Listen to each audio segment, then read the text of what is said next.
السلام علیکم۔ میں گہری نیند سو رہی تھی جب مجھے کسی نے جھنجھوڑ کر اٹھا ڈالا تھا۔ میں ہڑبڑا کر اٹھ بیٹھی تو سامنے اپنے ماموں کو بڑے غضبناک انداز میں گھورتے ہوئے پایا تھا۔ انہوں نے کچھ کہے بنا ہی میرے منہ پر تھپڑوں کی برسات کر دی تھی۔ میں سکتے کے عالم میں کھڑی رہ گئی تھی۔ پھر بڑی مشکل سے ہمت کر کے بولی، ماموں آخر میرا قصور کیا ہے؟ تو ماموں نے ایک لڑکے کا ہاتھ پکڑ کر اسے میرے روبرو کر دیا اور بولے، یہ ہے تمہارا قصور۔ رات کے اس پیر تمہیں اپنے کمرے میں یوں لڑکا بلاتے ہوئے شرم نہیں آتی کیا؟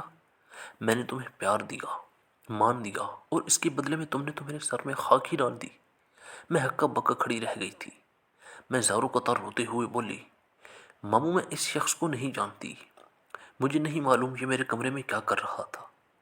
میں نے اس لڑکے کو گریبان سے پکڑ لیا اور بولی، سچ سچ بتا دو کہ تم کون ہو اور میرے کمرے میں کیا کر رہے تھے، نہیں تو اللہ تم پر عذاب نازل کرے گا، تمہیں رسوا کر دے گا۔ وہ لڑکا ایک پل کے لیے تو پریشان ہو گیا، پھر بولا، اللہ مجھے کیوں تباہ کرے گا؟ سارا قصور تو تمہارا ہی ہے، تم نے ہی تو بلایا تھا جہاں مجھے۔ مومانی نے آگے بڑھ کر اس لڑکے کو تھپڑ دے مارا تھا۔ پھر بولی، تمہیں شرم نہیں آتی ایسے الفاظ ادا کرتے ہوئے؟ نکل جاؤ میرے گھر سے، اور اگر آج کے بعد میں نے تمہاری پرچھائی بھی دیکھ لی تو تمہیں تھانے پہنچا دوں گی۔ مومانی ماموں کو ہاتھ پکڑ کر زبردستی اپنے ساتھ لے گئی تھی، جبکہ دعا میرے ساتھ آ کر چپک گئی اور میرے گلے لگ کر رونے لگی تھی۔ وہ بولی، ابو نے بہت غلط کیا، باجی ان کو اس بات کا علم نہیں ہے کہ آپ کی نیچر کیسی ہے۔ میں زاروں قطار روتی رہی تھی۔ صبح ہوئی تو ماموں نے مجھے حکم سنا دیا کہ وہ میری شادی ایمرجنسی میں ہی کر رہے ہیں، کیونکہ وہ میری وجہ سے بدنامی مول نہیں لے سکتے۔ انہوں نے میرے لیے 2 بچوں کا باپ ڈھونڈا تھا۔ اس کی عمر 45 سال تھی، بیوی کا انتقال ہو چکا تھا، اسے اپنے بچے سنبھالنے کے لیے ایک عورت چاہیے تھی۔ میں نے انکار نہیں کیا تھا کیونکہ میرے پاس انکار کا آپشن تھا ہی نہیں۔ میرے والدین میرے بچپن میں ہی انتقال کر چکے تھے، ماموں نے ہی باپ بن کر پالا تھا۔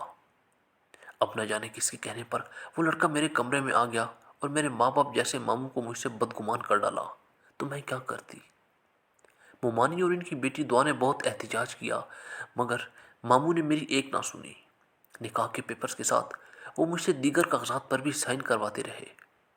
میں نے کوئی سوال نہ کیا کیونکہ مجھے اپنے ماموں سے بہت محبت تھی۔ ہم نے بہت اچھا وقت ساتھ گزارا تھا۔ انہوں نے ہمیشہ مجھے اپنی بیٹی سے بھی زیادہ مان دیا تھا۔ میں شادی کر کے ابراہیم کے گھر آ گئی۔ عجیب سے خلی پن نے مجھے اپنے حصار میں لیا ہوا تھا۔ ابراہیم بہت ہی کم گو تھے، بات بھی نہ کرتے، ان کو بس اپنے بچوں سے غرض تھا۔ میرا دل ابراہیم کی طرف سے بدگمان ہونے لگا تھا۔ میں ہر لمحہ پریشان رہتی تھی۔ اسی پریشانی نے مجھے بیمار کر دیا تھا، مگر تب ابراہیم نے میرا اس قدر خیال رکھا کہ میں دنگ رہ گئی تھی۔ تب بھی انہوں نے اپنی محبت کا اظہار بھی کر دیا۔ میری زندگی سیٹ ہونے لگی تھی۔ ایک دن ماموں کی کال آئی تو میری آنکھوں میں خوشی سے آنسو آ گئے۔ میں نے فون اٹھایا تو ماموں بولے، بیٹا دعا تمہارے گھر آئی ہے کیا؟ میں بولی، نہیں تو۔ ماموں مجھے قسمیں دے رہے تھے، مجھ سے پوچھتے رہے۔ میں نے بار بار انکار کیا تو انہوں نے فون بند کر دیا۔ ابھی آدھا گھنٹہ ہی گزرا تھا کہ میرے گیٹ پر دستک ہوئی۔ جا کر دروازہ کھولا تو سامنے ہی ماموں اور مومانی کھڑے تھے، دونوں ہی غم اور پریشانی سے نڈال تھے۔ ماموں مجھے دیکھتے ہی بولے، بیٹی میں تمہاری ساری جائیداد واپس کرنے کو تیار ہوں، بس تم مجھے میری بیٹی دے دو۔ میں بولی، کیسی جائیداد؟ تبھی میرے گھر کے دروازے پر دوبارہ دستک ہوئی۔ اس پر دروازہ کھولا تو سامنے دعا اور وہی لڑکا کھڑا تھا جو اس رات میرے کمرے میں گھس آیا تھا۔ وہ دونوں گھر آ گئے تو ماموں اور مومانی کو سانپ ہی سونگھ گیا تھا۔ دعا بولی، نازیہ میں نے ابرار سے شادی کر لی ہے، تم سے آخری بار ملنے آئی ہوں، تمہیں کچھ بتانے بھی آئی ہوں۔ ابرار تم نازیہ کو سب کچھ بتا دو۔ وہ لڑکا بولا، آپ ہی پلیز مجھے معاف کر دیں، میں آپ کے گھر پیسے کی لالچ میں آیا تھا۔ آپ کے ماموں نے مجھے آپ کے کمرے میں خود ہی بھیجا تھا اور بعد میں یہ ڈرامہ رچایا تھا۔ اس کام کے انہوں نے مجھے 10,000 روپے دیے تھے۔ اس رات میری نظر دعا پر پڑ گئی، وہ مجھے بہت اچھی لگی تھی۔ میں نے اس سے بڑی مشکل سے رابطہ کیا تھا۔ ہمیں ایک دوسرے سے محبت ہو گئی تو ہم نے بھاگ کر شادی کر لی۔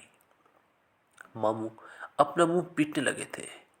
وہ بولی، نازیہ تمہارے باپ کی ساری جائیداد تھی جو کہ تمہارے نام تھی۔ میں شروع ہی سے اس نظر پر اس جائیداد پر نظر رکھے ہوئے تھا، اس لیے میں نے تمہیں پال پوس کر جوان کیا تھا، پھر تمہارے نکاح والے دن وہ ساری جائیداد کی رقم تم سے ہتھیا لی تھی۔ میں روتے ہوئے بولی، ماموں، جائیداد کی خاطر آپ نے میری عزت کی بھی پرواہ نہ کی۔ آپ منہ سے مانگ لیتے تو سب کچھ آپ پر قربان کر دیتی، کم از کم آپ ایسے تو نہ کرتے۔ ماموں نے جائیداد منتقلی کے کاغذات پھاڑ دیے تھے، پھر دیکھتے ہی دیکھتے وہ سب میرے گھر سے چلے گئے تھے۔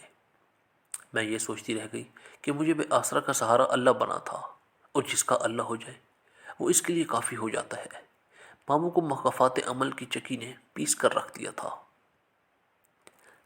تو دوستو، اگر آپ کو ہماری آج کی کہانی اچھی لگے تو لائک کریں اور چینل ضرور سبسکرائب کریں۔